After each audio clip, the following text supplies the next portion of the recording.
Tá começando mais o programa Bate-Papo com Parminha e hoje eu estou aqui recebendo Braulio Lorenz, que é jornalista cultural e escritor. Seja bem-vindo, Braulio. Eu que agradeço o convite e me sinto bem-vindo. Bom, para começar, eu queria que você começasse explicando qual é a sua história com o jornalismo cultural. Quando você descobriu esse gosto por essa área do jornalismo? Eu vi uma possibilidade nada nobre, era uma questão de ganhar CD de graça. Então era uma coisa meio... Entendi quando eu era bem pequeno, assim, nossa, sendo dessa profissão eu vou ganhar discos de graça. E aí notei isso e foi quando eu escolhi. Claro que surgiram motivos mais nobres depois, como em shows de graça. Mas só que, claro, eu também percebi que eu gostava de explicar fenômenos culturais e coisas assim, e aos poucos fui percebendo que gostava de escrever, de falar sobre isso, virou meio que uma paixão, um hobby, e depois virou uma profissão. E quem que foram as pessoas mais bacanas que você já conheceu nesse mundo?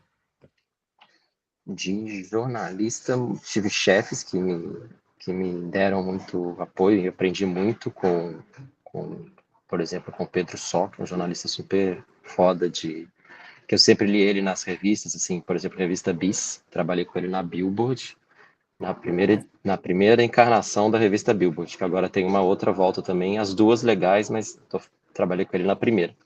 Ele era o editor-chefe, né, e eu era um dos subeditores.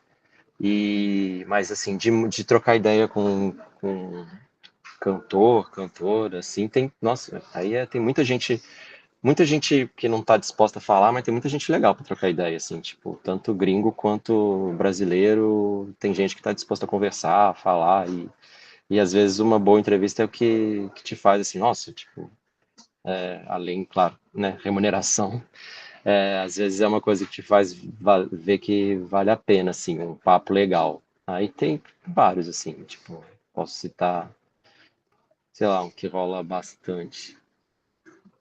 Samuel Rosa do Skank, que eu era muito fã de Skank, quando foi o primeiro show que eu fui quando eu era bem criança, no interior mineiro, na cidade de Patinga. E foram tantas entrevistas que já teve toda uma história, assim, uma saga de tipo de criticar e aí ele não gostar, e aí depois fazer as pazes e tem toda uma história que eu já contei em podcast, já contei no Twitter e tal, então por isso eu acho que ele é um dos papos mais assim, se juntar tem horas de papo. Lógico, sei lá, umas 10 entrevistas. Que bacana! E geralmente, quando você já chegou a levar bolo, e são pessoas mais importantes, mais fodonas, ou é geralmente aquela pessoa que nem tem nada de muito relevante, que é estrelinha? Geralmente as pessoas são bem profissionais, não rola muito, é raro levar e tem que insistir mesmo. Tipo, você percebe assim que às vezes o bolo também tem que entender que às vezes não é do próprio artista, é da assessoria, porque às vezes você não fala direto com o artista, né? Tem um meio de caminho ali com produção, assessoria, e às vezes quem tá às vezes embarreirando ali, dificultando, não é nem o artista. Você vai falar com o artista depois, aí você vai falar, nossa, foi tão difícil falar, o artista nem entende. Então você tem que também ter ter uma certa maldade, um jogo de cintura para entender que às vezes não é uma questão do artista. Mas já aconteceu, tipo, sei lá, aí às vezes eu cito isso na entrevista, tipo, tem uma com o Ivan Dando, que é o vocalista do Lemonhead, que hoje até era um ídolo do pós-grunge, assim, na época ali nos anos 90 era um grande galã, assim, tipo, os mais bonitos, homens mais sexy da revista People, ele sempre aparecia. Era um galã do grunge ali nos anos 90, e hoje mora em São Paulo, ele mora um tempo em São Paulo e passa umas temporadas também fora. E para falar com ele, consegui o contato dele, também da namorada dele, só que aí tinha uma hora que ele tava dormindo, uma hora que ele saiu para comer, uma hora que ele tava em reunião. E aí botei isso no texto, porque fica, né, não como zoação, só descrevendo o que aconteceu mesmo para dar uma leveza e tal. Acaba então que os bolos podem fazer parte da narrativa. Você acredita que o jornalismo cultural e principalmente o de entretenimento passa por estigmas ou preconceitos? E o que você tem a dizer sobre isso? Acho que preconceitos existem, mas esse é um preconceito até leve, né? Porque é o preconceito de algo que você faz, não é relacionado a nenhum outro, né? Preconceito racial, nem de sexual, nem nada do tipo. Então, preconceito que passa por muito de uma galhofa, assim, uma zoeira. Em redação, no geral, tem, de achar que um certo estigma de que é um jornalismo menor, porque você está falando de cultura pop e tal. Mas isso é uma coisa que tem ficado diminuído um pouco, porque é uma coisa que dá audiência, que faz parte, todo mundo conversa sobre discos, filmes, séries, livros, álbuns, enfim, shows, fenômenos culturais em geral. Então é uma coisa que faz parte do que as pessoas falam, e essas coisas têm que ser explicadas, né, diagnosticadas, explicadas, e a gente tem que explicar o que está acontecendo, né, o que as pessoas estão falando, comentando, vendo, ouvindo. Então, se dá uma importância, sempre teve, mas tem idas e vindas, assim, de achar que é uma coisa menor, mas acho que é uma coisa também leve, muito de coisa de redação, ou mesmo de, enfim, do jogo. Faz Uhum. parte, porque é mais leve mesmo.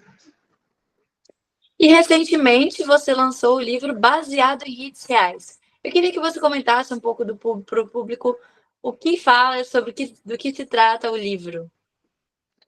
São 41 entrevistas com 45, na verdade, ex-hitmakers, porque tem, né, alguns artistas que eu falei com mais de um, por exemplo, com o Aqua eu falei com os dois vocalistas.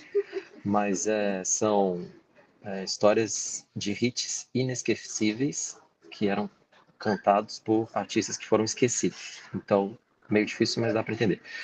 São artistas que sumiram. Então, virei sommelier de sumiço, né? Fui atrás de todo mundo que tinha sumido, mas tinha hitado, tinha bombado. E aí fiz questão de falar com cada um deles e reunir todos em um livro com essas histórias, assim, histórias de vida, o que eles estão fazendo agora, como foi, né, viver o auge e dar uma sumida. Então acaba que vai muito além da música. É um bastidor assim de cultura pop, mas também uma parte assim, fala, enfim, sobre o que é sucesso. Tem uma parte até autoajuda filosófica, mas muito bastidor de música, porque quem é esse hitmaker não tem muito a perder, não tem media training, tá querendo falar mesmo, mas fala com melancolia quando tem que ter melancolia, com alegria quando tem que ter alegria. As pessoas muito soltas falando sobre os bastidores. Então, por isso que eu acho que dava um livro, assim, essas histórias. E como que foi esse diálogo com esses ex-hitmakers? Eles falam sobre os hits tranquilamente ou eles dão uma evitada por ser algo que vinculou muito a imagem deles? Eles gostam desses hits, geralmente? A única banda, acho que uma boa resposta bem prática é se o artista deixou ou não de tocar a música no show, né? Os que continuaram fazendo shows. E só um artista deixou de tocar a música num período longo da trajetória, que é o Counting Crows, que é uma banda de pop rock americana que deixou de tocar o maior hit deles, que é Mr. Jones, um hit pop rock ali dos anos 90. Tocou muito na MTV, toca hoje em rádio, até hoje tá no Uber 99, você ouve em rádio rock, rádio também mais mais de música lenta, assim, Alpha FM, ou sei lá, Antena 1. E eles deixaram de tocar porque pegaram ranço, achavam que eles não eram só isso, eles têm umas coisas mais no piano, mais bluseira, e achavam a música muito alegrinha, muito pueril também, a letra é sobre fazer sucesso, e eles tinham um pouco de ranço. Mas fora isso, foram os únicos que tinham realmente preguiça. Claro que durante ali as entrevistas são meio longas, muitas entrevistas eu percebi ali 20, 30 minutos, a pessoa se entregava um pouco de ranço mesmo é a palavra, de melancolia, tipo, eu não sou só isso, querer provar que era muito né, quer falar sobre outras coisas. Afinal, é uma ou duas, né, no máximo 3, 4 músicas de uma carreira que tem dezenas, às vezes centenas de músicas. Então, é natural que elas queiram falar de outras coisas e elas não aguentam mais ser associadas a apenas um momento. Mas ninguém deixou de falar, até o cara do Counting Crows, o Adam Duritz, ele falou de Mr. Jones na maior boa vontade. Claro que eu fiz outras perguntas antes, né? Aquele truque de deixar a pergunta que eu sei que é aquele menos quer falar para o final, depois que eu tentei conquistá-lo. Falando de outras coisas, de coisas atuais, de outras músicas, e eu realmente gosto de outras coisas dele. A música dele preferida da banda é a minha também, que é Long December, então falei que sabia falar da música, sabia a história da música. E isso aos poucos você vai conquistando e a pessoa aceita falar até do que ela geralmente não curte falar tanto. É uma boa dica, já vou até anotando. Nós aqui, estudantes de jornalismo. Tem alguma entrevista que foi a mais marcante para você? Dentre algumas, uma que eu Com os gringos eu fiz tudo por igual a gente está falando aqui, ou Meets ou Zoom. Mas pessoalmente eu consegui fazer com o Vini, que é do Mexe a Cadeira. Tem alguns brasileiros também, né? E aí e ele depois virou filósofo e terapeuta, né? O TCC dele é sobre remoto, sobre terapia remota. E porque ele aproveitou o declínio dele, né, nas palavras dele, para estudar, e ele sempre gostou de filosofia e queria ser psicanalista. E hoje ele atende também, além de continuar fazendo show. E, e ele é muito, acho que a palavra é autoconsciente, ele é muito também ciente do que ele era, do que ele estava 10, 15 anos tentando fazer sucesso e estourou Mexe a Cadeira, que ele diz que a música, segundo ele, não tem poesia nenhuma, é uma música para fazer dançar. E aí ele entendeu e conversando muito com a mãe dele, com amigos, ele fala uma palavra assim, às vezes você tem que fazer não o que você quer fazer, mas o que você precisa fazer. E ele entendeu que se ele quisesse fazer sucesso, ter uma independência financeira, comprar casa para todo mundo da família dele, nunca mais precisar se preocupar com dinheiro, porque ele tem tudo investido em imóveis, até hoje ganha muito dinheiro com a música, com direitos autorais. Ele percebeu que teria que ser o Vini das músicas dançantes, dessas músicas de letras fáceis, simples, aprendeu a fazer um groove, aprendeu uma fórmula, mas ele queria ser um cara de voz, violão e de letras mais profundas. E ele lança algumas músicas assim, hoje faz alguns shows acústicos, faz alguns shows mais agitados. E ele, para mim, a mãe dele também, a mãe do Vini, mostra que a criação dele, ele é muito gente boa e a mãe mostra que uma pessoa também sábia, porque ela diz também que o sucesso não aceita desaforo. A mãe do Vini falou isso. E isso, ele também levou isso para a carreira dele, porque ele entendeu, eu vou fazer sucesso, então eu não vou dar as costas para essa oportunidade. Ele pegou essa remix aí que foi feito pelo DJ Cuca, que é o DJ, entre outras coisas, que ajudou aquele que ia inventar o som dela no começo da carreira, um DJ paulista. E aí aceitou. Às vezes a gente tem que entender que o trabalho que vai nos dar dinheiro ou satisfação ali profissional, né, de permitir ele a fazer as outras coisas dele, acústicas, folk, não vai ser o trabalho mais necessariamente brilhante ou que você gosta mais. Vai ser algo que o povo vai escolher. Ele entendeu isso e ele fala isso com desprendimento, assim, que é impressionante.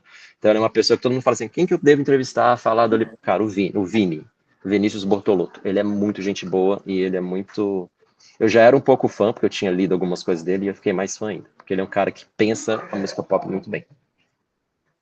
E o livro, ele é voltado para algum público-alvo específico? Foi feito em alguma faixa de época específica, para alguma pessoa de alguma idade específica?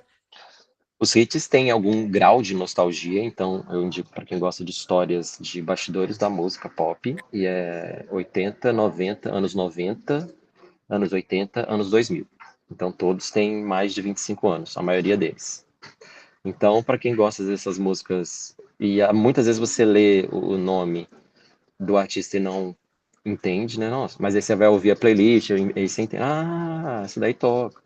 Então, basicamente, serve para todo mundo. Mas só que quem gosta de histórias de música vai apreciar mais. Mas são histórias muito humanas, né? Tem gente que virou professor, tem gente que virou filósofo, tem gente que, enfim, foi para outros lados. É uma coisa, são histórias assim. Quem gosta de making of, sabe? Ver making of de filme, de ou como um livro foi escrito, esse tipo de coisa, de bastidor, vai gostar, porque são muitas histórias de bastidores. E já está disponível nas plataformas onde que as pessoas podem adquirir? Pode comprar nas principais lojas do ramo, tanto físicas quanto virtuais. Bom, como eu sou estudante de jornalismo e tenho muita vontade de trabalhar com jornalismo cultural, eu queria que você fechasse a nossa entrevista deixando um recado para quem quer trabalhar nessa área. Olha, agora senta que lá vem a história. Na minha época, isso já, quando eu era um jovem jornalista há uns 20 anos, o conselho que me era dado é o conselho que eu ainda dou, que é faça seu próprio portfólio. Porque uma coisa é você falar o que você faz, outra coisa é você mostrar o que você faz. Então e quando eu tava ali, era tipo site feito na mão, não tinha template, não tinha podcast, você tinha que gravar, e, enfim, era muito difícil, muito mais difícil. A internet era mato. Então, tipo, hoje em dia tá tudo capinado, é muito fácil você fazer um mato da internet, aí virou tem tudo. Então você pode fazer um podcast e jogar pro ar com muito mais facilidade, você pode fazer um projeto de canal no YouTube, canal nas redes sociais, perfil nas redes sociais, testar formatos, se informar, ler um monte de tutorial, fazer um monte de curso e desenvolver os seus próprios projetos para quando você quiser ou ir pelo caminho, uma pegada talvez mais de influência ou de produtor de conteúdo, creator, né? Essa palavra. Ou ir para uma redação, é mais ou menos o mesmo caminho. Você tem que ter o que mostrar. Seja porque quando você quiser uma parceria com marca, ou que você, né, tem que viabilizar um negócio. Então, ou você pode ser seu próprio negócio, ou você pode ir para uma redação. E para tudo isso, é para mim a mesma dica: criar portfólio. O jornalismo digital também é uma área que você vê que tem potencial, que está sofrendo um preconceito. Como que você vê essa área atualmente? Hoje em dia, não existe nenhum preconceito. Todo mundo que quer. Hoje o jornalismo é muito associado a vídeos, né? Então, a maioria dos jornalistas faz vídeo. Então, tem que estar disposto a. Eu não gosto muito, então tive que engolir esse não gostar e simplesmente fazer. Você tem que, tipo, aceitar a sua persona. Eu sou um pouco mais, assim, seco, irônico e trago isso pros vídeos. Se você é mais bem-humorada, aumenta isso. Você sabe que você faz vídeo, sabe melhor do que eu. Então, você tem que, tipo, aceitar o formato que tem e partir para cima. Então, acho que, tipo, não tem... Hoje né, é muito fácil chegar... Teoricamente, é muito fácil chegar nas pessoas por meio da internet. Então, todo mundo. Tem vários estudos aí de que todo jornalista, bom jornalista, está virando um pouco criador de conteúdo. Né? Perfeito. E com esses conselhos a gente encerra o bate-papo de hoje. Braulio, muito obrigada por ter topado. Parabéns pelo seu trabalho. Com certeza eu vou comprar também. Vou adorar ler o livro seu. Eu agradeço. Valeu demais o espaço. Até mais.